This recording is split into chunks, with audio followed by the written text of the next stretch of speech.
Hello friends, welcome to Pebbles and welcome to my course of 48 laws of power या सत्ता के 48 नियम। आज हम देखने वाले हैं रूल नंबर 19।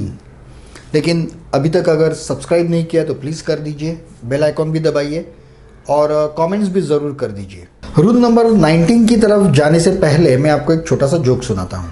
ओके, एक बार एक बहुत बड़ा कॉर्पोरेट ऑफिस था और वहाँ पे नया नया आया हुआ एक लड़का था जिसे इंटरकॉम के नंबर्स के बारे में पता नहीं था, किसका नंबर कौन सा है क्या है। तो उसे चाय चाहिए थी, तो उसने फ़ोन उठाया, वो नंबर दबाया और बोला, अबे 2 चाय भेज दे। अभी गलती से वो जो नंबर था इंटरकॉम का वो चेयरमैन का नंबर था। तो चेयरमैन ने खुद फ़ोन उठाया था ऑफिस में उसके और उसने बोला कि क्या क्या बोल रहा है, तुझे पता है क्या मैं कौन हूँ? तो इसने यहाँ से बोला, तुम्हें पता है क्या मैं कौन हूँ? उसने कहा नहीं, तो इसने फ़ोन रख दिया सीधा, क्योंकि उसको पता, चेयरमैन को पता ही नहीं था कि ये कौन है, तो ये बच गया। अब रूल नंबर 19 आपको ये कहता है कि ये सारे ट्रिक्स आपके काम के किसी व्यक्ति के ऊपर अगर आप इस्तेमाल करने जा रहे हो तो आपको आपका टारगेट पूरी तरह से पता होना चाहिए। ये रूल कहता है कि गलत आदमी के साथ पंगा मत लो। आपका टारगेट केयरफुली चुनो और फिर वार करो। कई बार ऐसा होता है हमारी नॉर्मल ज़िंदगी में और कहीं भी, सपोज़ आप कभी ट्रेन से जा रहे हो या कहीं कुछ झगड़ा वगड़ा हो गया, सपोज़ आपके कार को किसी ने डैश कर दिया, मतलब ट्रैफिक में होता है वैसे, डैश कर दिया। वो आदमी ऐसा दिख रहा है, छोटा सा दिख रहा है, कुछ भी ऐसा लग रहा है कि ये कुछ नहीं कर सकता। आप बहुत होशियारी करने के लिए जाते हो और वो साला किसी पुलिस वाले का या पॉलिटिशियन का भांजा भांजा निकलता है और बाद में बहुत बड़ा लफड़ा होता है। और ऐसी चीज़ें बहुत बार होती है, कॉलेज में भी ऐसी चीज़ें कई बार होती है कि आप किसी लड़की को मतलब लड़की को प्रपोज करते हो, कुछ तो छेड़ते हो या किसी लड़के को छेड़ते हो और उसका भाई या कोई तो बहुत बड़ा गुंडा बिंडा होता है या उसकी बहुत पहचान होती है, वो आके आपकी धुलाई कर देते हैं। ये सब किस लिए होता है? क्योंकि आप टारगेट सिलेक्ट करने में चूक गए।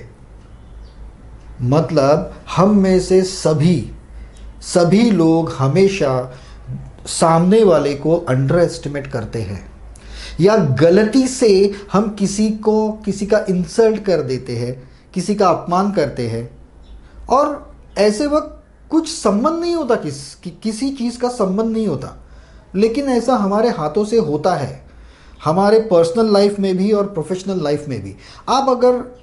आपको एक बात मैं बताता हूँ कि एक मेरा क्लाइंट था और उससे ऑफिस में ना बहुत प्रॉब्लम था मतलब he was very good person, बहुत नॉलेजेबल था, जेन्युइन था, सब कुछ था, लेकिन ज़रा उसको कभी उसके पेपर्स आगे नहीं जाते थे, तो कभी उसकी फाइल नहीं मिलती थी, कभी कभी उसके कंप्यूटर ख़राब हो जाता था, कुछ ना कुछ तो उसके साथ होता ही था हमेशा। और वैसे वो बंदा अच्छा था, तो जैसे हम लोग क्वेश्चनरी पूछते हैं, हम पूरे जान लेते हैं कि इसके साथ क्या हुआ है, कुछ क्या हुआ है। तो ये एक बहुत बड़ा सवाल होता है कि क्या तुमने कभी किसी का ना जानते हुए या संबंध ना होते हुए किसी का इंसल्ट किया है क्या? तो उसने सोच के बताया, हाँ, उसके ऑफिस में जो जेरोक्स डिपार्टमेंट, कॉपियर डिपार्टमेंट में जो लड़का काम करता था जेरोक्स मशीन के ऊपर, वो कोई तो कभी तो कुछ तो झगड़ा हुआ उन लोग का, कॉपी ठीक नहीं आई, कुछ नहीं आई, और इसने उसे, क्योंकि वो तो बहुत लो लेवल का था, ये तो ऑफिसर लेवल का था, तो इसने उसे बहुत भला बुरा कह दिया था और गालियाँ विलियाँ दी थी। तो वो लड़का जो था, जो कॉपियर जो था, वो कुछ बोल नहीं पाया वो, क्योंकि उसकी पोस्ट तो बहुत ही कम थी इससे। लेकिन उसके बाद उसने जो इसे तंग करना शुरू कर दिया, क्योंकि वो तो ऑफिस में कहीं भी जा सकता था, एक एमडी के केबिन के अंदर भी जाने की उसको सहूलियत थी, because he was on that level. इसका लेवल बहुत बड़ा था ऑफिस में, लेकिन इसके साथ इसके पेपर्स गायब कर देना, इसके कंप्यूटर के केबल निकालना, ये प्रॉब्लम, ये कंटिन्यूस होता था, कंटिन्यूस हो रहा था। और बाद में ऐसा हुआ ना कि उस बंदे को वो नौकरी छोड़नी पड़ी, वो, क्योंकि वो जो कॉपियर था वो सारे प्यून्स और ये चाय वाला भी इसको चाय नहीं देता था। मतलब वो चाय वाला भी तभी आके जाता था तभी जब ये सीट पे नहीं है, और बाद में पूछेगा तो बोलता था आप थे ही नहीं सीट पे। मतलब ऐसा पूरा प्लान करके उसको उन्होंने बाहर निकाला। आप सोच भी नहीं सकते, एक प्यून लेवल का आदमी, उसने एक ऑफिसर को वो जॉब छोड़ने पे मजबूर कर दिया। कहने का मतलब ये है कि आप अगर आपके स्वार्थ के लिए, आपके प्रमोशंस और ये सब के लिए किसी को टारगेट बना रहे हो तो आपको उसकी पूरी जानकारी होनी चाहिए। तो यू आर सेफ, क्योंकि आप प्लान बना के ही जा रहे हो। लेकिन गलती से भी किसी भी अनजान व्यक्ति का इंसल्ट मत कीजिए। आपको पता नहीं होता, हमें पता नहीं होता कि ये आदमी कौन है, क्या है, ये सारे चीज़ों के बारे में हमें कभी पता नहीं होता, और अनजाने में हम ये गलती कर बैठते हैं। और सिर्फ प्रोफेशनल लाइफ में नहीं, हम मतलब हमारे पर्सनल लाइफ में भी ऐसी गलतियां करते हैं। कभी कभी हमारा कोई संबंध नहीं होता, फिर भी हम किसी को कुछ भी कहते हैं। मेरी सलाह ये है कि अगर रास्ते का भिखारी भी अगर हो, अगर वो आपका टारगेट नहीं है तो आप उसके साथ अच्छी तरह से ही पेश आना, क्योंकि ज़िंदगी में किस वक्त कौन काम आएगा ये कोई नहीं बता सकता। ये चीज़ आपको हमेशा ध्यान में रखनी है। किस वक्त ज़िंदगी में किसकी ज़रूरत पड़ेगी और कौन आपके काम आएगा, इसके बारे में भगवान भी नहीं आपको बता सकता पहले से। तो हमेशा जो व्यक्ति आपके टारगेट्स नहीं है या फिर जिनको आपने टारगेट नहीं किया है, ऐसे किसी भी आदमी से आप पंगा मत लेना या किसी भी आदमी का इंसल्ट मत करना, जानबूझकर भी नहीं और अनजाने में भी नहीं। और ये बहुत ही इम्पॉर्टेंट रूल है, बहुत ही इम्पॉर्टेंट, क्योंकि मैंने देखा है कि एक बड़े लेवल के ऑफिसर को एक इसी प्रकार की गलती के कारण अपनी जॉब छोड़नी पड़ी। उसके पास दूसरा कोई उपाय नहीं था, क्योंकि वो जो न्यूसेंस वो जो क्रिएट कर रहा था वो इतना छोटे छोटे लेवल का था। आपको पता है कि अगर आप जंगल में जा रहे हो, ठीक है, या फिर ट्रैकिंग के लिए गए और कुत्ते पीछे लग गए जो काटते, जोर से काटेंगे, तो उनको आप मार के भगा सकते हो। लेकिन मच्छरों का क्या करोगे? मच्छर तो यहाँ वहाँ से आप एक को मारोगे तो दूसरा आएगा, दूसरे को मारोगे तो तीसरा आएगा, चारों ओर से छोटा छोटा छोटा छोटा बाइट लेके आपको अटैक करेंगे और आपका जीना हराम कर देंगे। तो इन लोगों से आपको बचना चाहिए। तो ऐसे 5 तरह के लोग हैं। 5 तरह के लोग ऐसे होते हैं कि जिनसे आपको बचना है। ये जो 5 कैटेगरी है उसमें से पहली कैटेगरी आती है एरोगेंट एंड प्राउडी बोस्टिंग पीपल। जो बहुत ही एरोगेंट है, जो बहुत ही प्राउडी है, गर्विष्ठ है, जिसको गर्व है किसी चीज़ का, ज़बरदस्त अहंकार है, ऐसे लोगों से बच के रहिए। क्योंकि ऐसे लोगों के साथ आप किसी भी तरह का निगोशिएशन नहीं कर सकते। इसके लिए उस आदमी को आपको टारगेट करना पड़ेगा, उसके ऊपर ट्रिक्स यूज़ करके उसको फंसाना पड़ेगा। लेकिन आप अगर, जैसे मैंने लास्ट वीडियो में कहा था कि आपको सोशल बनना है, सोशल कॉन्टैक्ट्स बढ़ाने हैं, आपको सब लोगों से मिलना है। लेकिन ये सब करते समय, लोगों से मिलते समय, जान पहचान बढ़ाते समय आप अगर ये 5 कैटेगरी के लोगों के सामने आ जाओगे तो वहाँ से भाग जाइए। आपको पता चलेगा कि ये 5 कैटेगरी में से एक है, तो उससे कोई कांटेक्ट रखने की ज़रूरत नहीं है, वहाँ से सीधा भाग जाइए। कुछ ना कुछ रीज़न दे के वहाँ से गुल हो जाइए।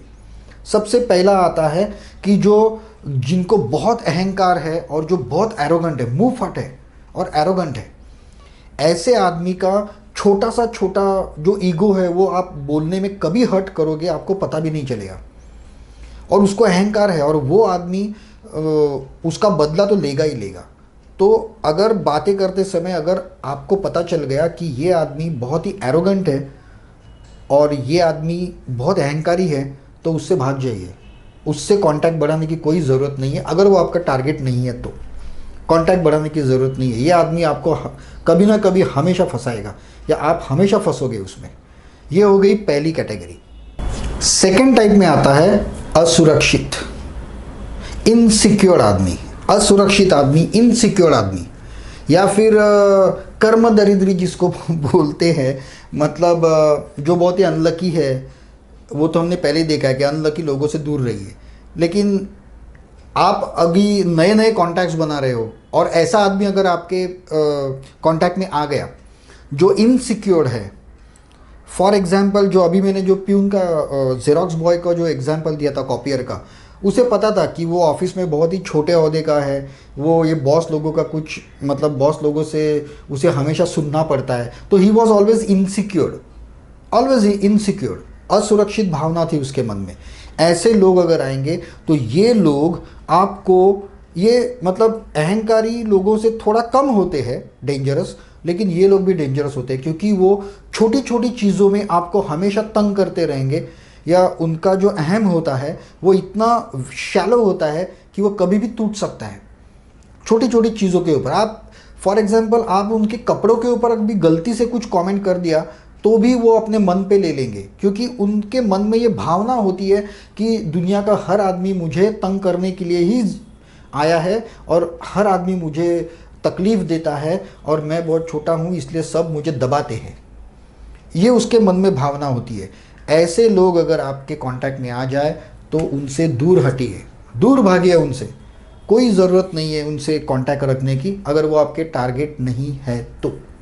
तीसरे टाइप के लोग होते हैं शकी, सस्पिशियस, जिनको हर एक चीज़ में उनका शक होता है, सस्पिशन होता है उनके मन में, तो वो आपसे भी उसी, आपको भी वो उसी नज़र से देखेंगे, शक की नज़र से ही देखेंगे। इन लोगों के साथ आप डील नहीं कर सकते।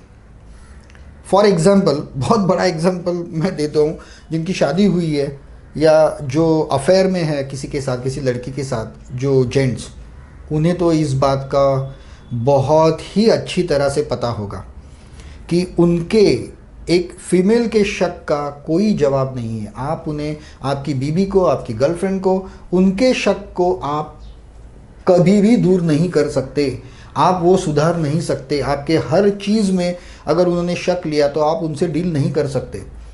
लेकिन अगर आपकी गर्लफ्रेंड है और बीवी है तो आप कुछ नहीं कर सकते, आप सीधा सरेंडर हो जाते हो, बाबा मैं हार गया, सॉरी। आप खुद आपका उदाहरण देखिए, गलती गर्लफ्रेंड की है, गलती बीवी की है, वो आपके ऊपर खामखा शक कर रही है, लेकिन सॉरी आप बोलते हो, क्यों?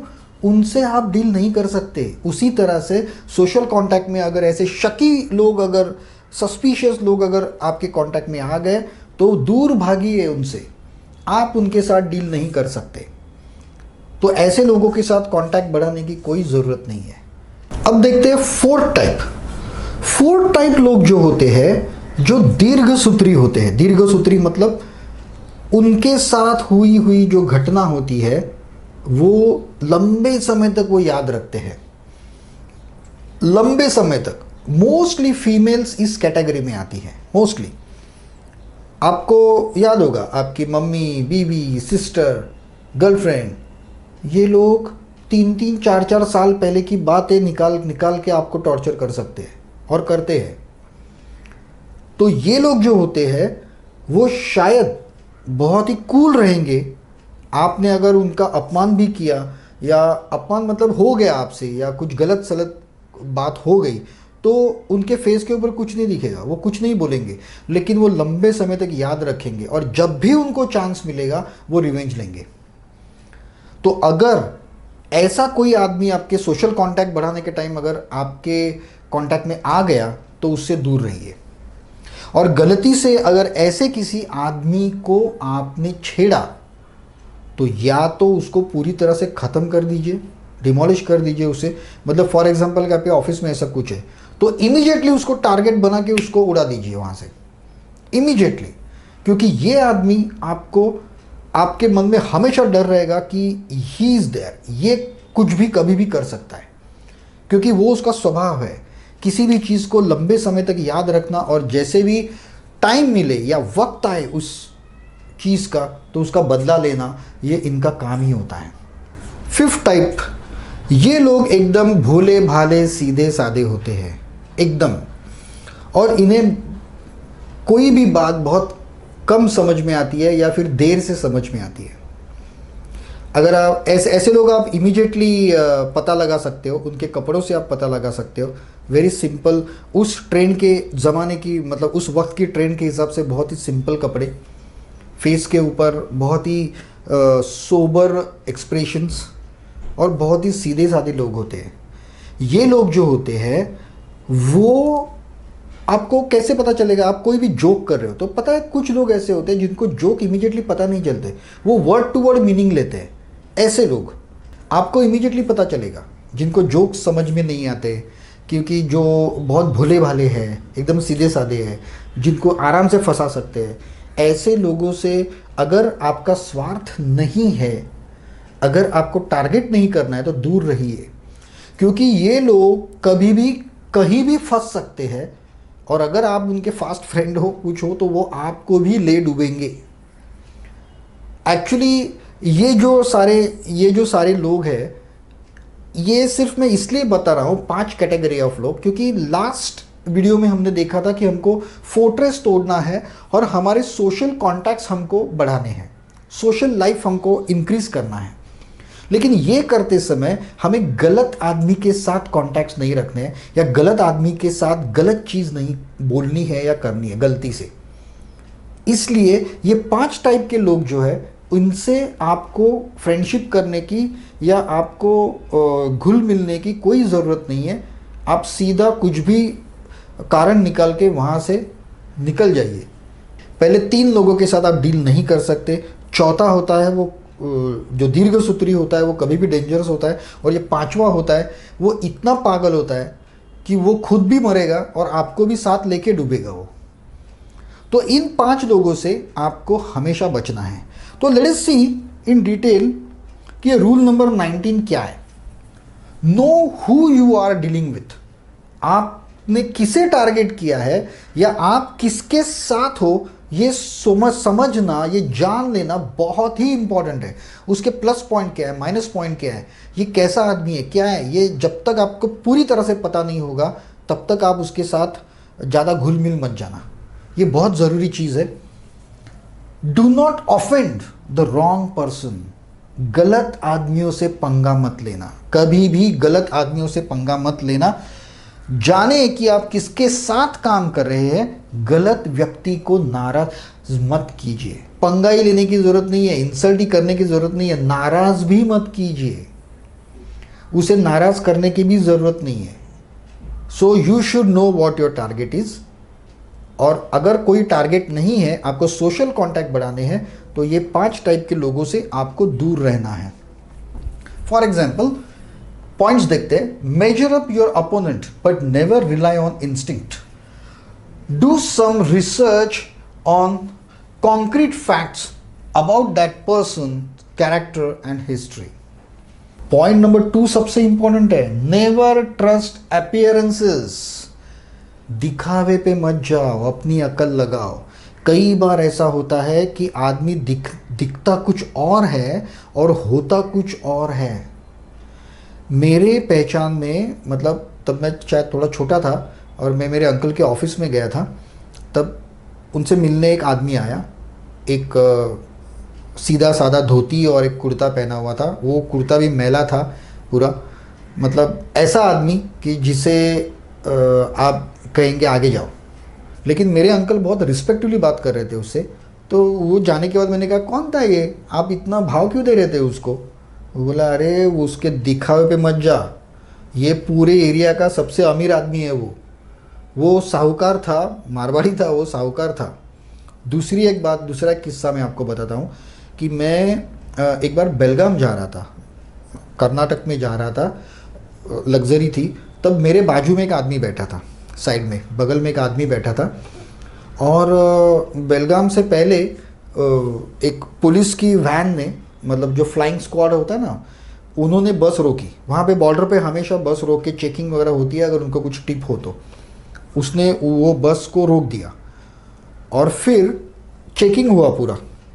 मेरे बाजू में जो आदमी बैठा था वो सीधा एक लहंगा पहना था, ऊपर से एक नॉर्मल एक शर्ट था, कोल्हापुरी चप्पल्स थे पैर में, ऐसा नॉर्मल आदमी था। एक थैला था, छोटा सा ऐसा थैला था, वो बैठा था, टोपी भी पहनी थी उसने।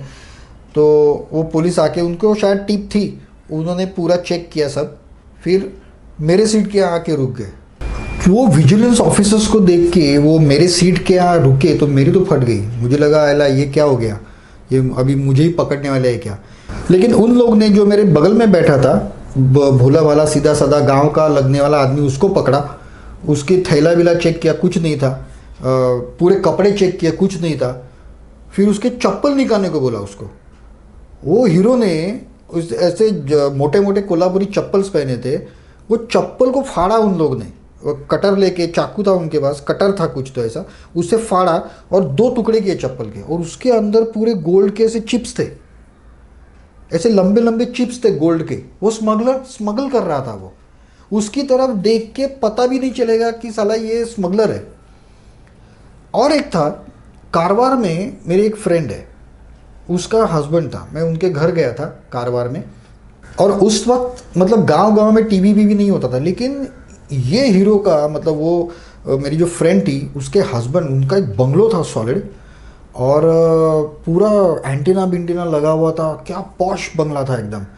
तो और वो आदमी ऐसे ही चूड़ीदार कुर्ता पहन के सीधा साधा थैला लेके वो जा रहा था। वो गया, वो शायद कोल्हापुर जा रहा था वहाँ से, और तभी मैं गया था तो वो बोला आप बातें करो, क्योंकि मुझे भी निकलना था।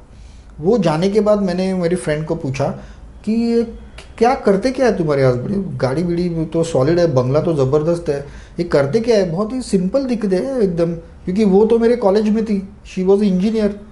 मेरी फ्रेंड ने कहा कि उसके हस्बैंड डायमंड का बिजनेस करते हैं। तो इमीडिएटली मुझे लगा कि ये पहले एक्सपीरियंस था मुझे वो आदमी का, तो मैंने कहा कि ये साला स्मगलर ही रहेगा। तो बोला नहीं नहीं, ये स्मगलिंग बिगलिंग नहीं करते, ऑफिशियल डायमंड सेलर है, वो डायमंड मर्चेंट है। तो बोला अभी वो कहाँ गए, तो बोला वो डायमंड लेके कोल्हापुर गए, कुछ तो ज्वेलरी का कुछ तो कंसाइनमेंट था उनका। तो वो लगभग मतलब 20-22 साल पहले वो आदमी कम से कम 70-80 लाख के डायमंड के कुछ ब्रेसलेट्स वगैरह लेके एसटी से, गवर्नमेंट की एसटी बस से वो कोल्हापुर जा रहा था, और वो भी एकदम सिंपल कपड़े पहने हुए। मैं बोला ये ऐसा क्यों जा रहा है, तो बोला देख अगर तू ऐसा कोई सिक्योरिटी से जाएगा तो कोई भी पकड़ लेगा, कोई भी जान लेगा, लेकिन वो इतने सिंपल लिबास में, इतने भोले भाले लिबास में जा रहे हैं, और वो डायमंड्स भी थैली में थे, थैली में डायमंड्स थे उसके। तो इसको तो कोई डाउट भी नहीं लेगा कि ये आदमी 70 लाख के डायमंड्स लेके जा रहा है। इसके ऊपर मैं और एक चीज़ आपको बताता हूँ कि जयपुर और मुंबई के बीच में, जयपुर और राजस्थान में डायमंड का जो पहलू होता है, जो कटिंग होता है, वो सब वहाँ पे होता है, और फिर वो वहाँ से बॉम्बे आते हैं और बॉम्बे से वो डिस्ट्रीब्यूट होते हैं, कहीं भी जाता है, एक्सपोर्ट होते हैं, कुछ भी होता है, लेकिन कटिंग का काम सब वहाँ पे होता है, नहीं तो कोलकाता में होता है। आपको पता है कि वहाँ से जो डायमंड्स मुंबई, जयपुर मुंबई और जयपुर कोलकाता, इसके बीच में जो डायमंड्स का ट्रांजैक्शन होता है वो किस जरिए होता है पता है आपको? Postal parcel. पोस्ट का पार्सल जो होता है, क्योंकि मेरा फ्रेंड है वो खुद ये काम करता है, तो मैंने उसको पूछा अरे इतना कॉस्टली आइटम्स है, डायमंड्स है, तुम लोग पोस्ट से कैसे भेजते हो? वो बोला कि अरे पोस्टल सर्विस सबसे सेफ है, क्योंकि एक तो वो रजिस्टर्ड होती है, और दूसरी बात उसमें एक ही पोस्ट ऑफिस से इतने हज़ारों पार्सल जाते हैं, उसमें से एक पार्सल ढूंढ के निकालना बहुत मुश्किल है। आजकल बहुत ही इम्पॉर्टेंट चीज़ें जो होती है वो अंगाड़िया सर्विस, जो पर्सनल लोग जो लेते हैं कुरियर वाले, उनसे नहीं होती, क्योंकि उनको ट्रेस किया जा सकता है, क्योंकि वो खुद भी गद्दार निकल सकते हैं, उनको पता होता है क्या होता है। लेकिन पोस्टमैन को कुछ पता नहीं होता उसके अंदर क्या है। एक बार तुमने पोस्ट ऑफिस में सबमिट कर दिया तो उसके बाद वो सेफली आता है। और हर टाइम ये लोग एड्रेसेस चेंज कर देते थे, सेंडर्स एड्रेस और रिसीवर्स एड्रेस को बदल देते थे। तो इस तरह से डायमंड का ट्रांजैक्शन, मतलब डायमंड जो पोस्टिंग होता है वो इस तरह से किया जाता है। कोई अपने साथ हथियार लेके, गार्ड्स लेके और बैग्स बिग्स लेके नहीं जाता है वैसा। तो द सिंप्लिसिटी यू कैनॉट जज। ये आदमी के ये जो सेंटेंस इन्होंने लिखा है, नेवर ट्रस्ट अपीयरेंसेस, अपीयरेंस पे मत जाओ। 99% टाइम आप दिखावे पे धोखा खाएंगे। जो दिख रहा है वो 99% सही नहीं होता। शायद आपको 1-2 दिन में पता चलेगा, या शायद आपको सालों लग जाएंगे, लेकिन जब उस आप धोखा खाएंगे तब वो बहुत ज़बरदस्त खाएंगे, और वो अनएक्सपेक्टेडली खाएंगे। आपको शक भी नहीं होगा कि ऐसा कुछ होगा, और वो सडनली वो चीज़ हो जाएगी। और आजकल हम लोग ऐसे बहुत सारे देखते हैं केसेस कि दुकान में काम करने वाला, सालों से काम करने वाला ही दुकान साफ करके भाग गया। घर में काम करने वाला सालों का नौकर है, वो मर्डर करके सब गहने लेके भाग गया। तो किसी के भी अपीयरेंस के ऊपर आप कुछ नहीं डिसाइड कर सकते कि ये आदमी कैसा है और कैसा नहीं है। So this is very important thing. ये बहुत ही इंपॉर्टेंट है कि know who you are dealing with, किसके साथ आप डील कर रहे हो, आप किसके साथ बात कर रहे हो, ये आपको हमेशा पता होना चाहिए। भले आप पर्सनल लाइफ में थोड़ा सा केयरलेस हो जाए, लेकिन प्रोफेशनल लाइफ में जो आदमी अनजान है उसके साथ पंगा या ये कभी नहीं। मीठा ही बोलो, अच्छा ही बोलो, अच्छा ही बोलो। सोशल कॉन्टैक्ट्स बढ़ाने हैं तो we have seen few tricks. चने के झाड़ पे चढ़ा, उनको अच्छा ही बोलो, खुद को इन्फीरियर दिखाओ और उनसे दोस्ती कर लो, ठीक है। लेकिन वो जो 5 आदमियों के प्रकार जो मैंने बताए उन्हें ज़रूर याद रखिएगा। So I think in rule number 19 that's all. हम फिर मिलेंगे रूल नंबर 20 में नेक्स्ट वीडियो में। लेकिन तब तक आप इस वीडियो को लाइक और शेयर ज़रूर कीजिए, और comments definitely I am waiting for your comments. मुझे अच्छा लगता है जब आपके कमेंट्स आते हैं, जब मैं उनको आंसर करता हूँ तो बहुत अच्छा लगता है। और तब तक के लिए have a nice day, good bye.